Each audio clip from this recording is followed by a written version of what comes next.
Hello friends, আশা করি তোমরা ভালো আছো। আমরাও ভালো আছি। আর আমার পুচকু দেখো রাত্রির বেলায় দরজা খুলছে, দেখো কেমন করে। নিচের হ্যাজবলটা আমি দিয়ে দিয়েছি, ওই দেখো খুলে ফেলেছে। খুলে ফেলে বাইরে ছুট একদম। আর এইদিকে আমি রাত্রিরে আলুর তরকারি বানাবো, তার জন্য আলু কেটে নিয়েছি। আর বানাবো হচ্ছে পেঁয়াজ, ধনেপাতা আর কাঁচা লঙ্কা দিয়ে আর ডিম দিয়ে। চলো তাহলে দেখাই তোমাদেরকে। প্রেশার কুকারে বসিয়ে দিয়েছি, তেল দিয়ে দিয়েছি, গ্যাস অন করে। এবার দিয়ে দিলাম একটু কালো জিরে। আর এই তরকারিটা না খেতে কিন্তু ভীষণ ভীষণ ভালো লাগে। তোমরা কিন্তু একবার অবশ্যই ট্রাই করবে। আর দিয়ে দিলাম পেঁয়াজ, ধনেপাতা, কাঁচা লঙ্কা দিয়ে একটু হালকা হালকা করে ভেজে নেব প্রথমে। দেখো হালকা হালকা কিন্তু আমার ভাজা হয়ে গেছে।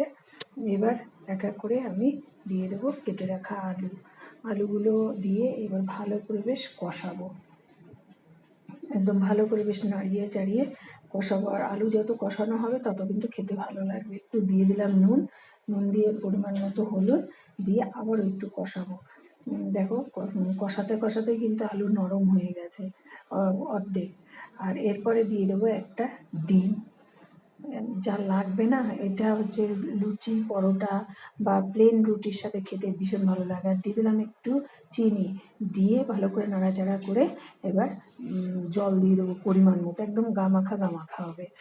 দিয়ে একদম প্রেশারটা যে শি করবে, তখন গ্যাস অফ করে দেবো। আর কিন্তু একদম সিটি দিলেই কিন্তু একদম গলে যাবে। চন্দ্রমুখী আলু তো যেহেতু একদম দেখো কি সুন্দর কালারটা এসছে। আর দেখো দেখতে কত সুন্দর লাগছে।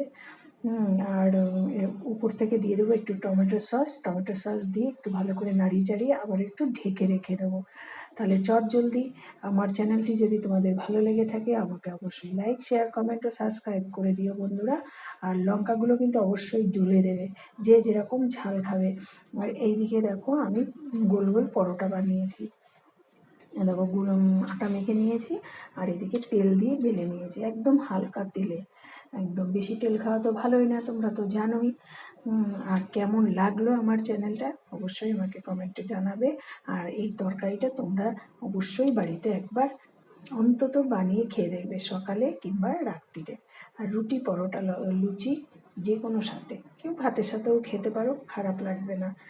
আর দেখো গরম গরম যদি এই পরোটা আর আলুর তরকারি হয় তাহলে কেমন লাগবে বন্ধুরা বলো তো। একদম ইয়ামি লাগবে না?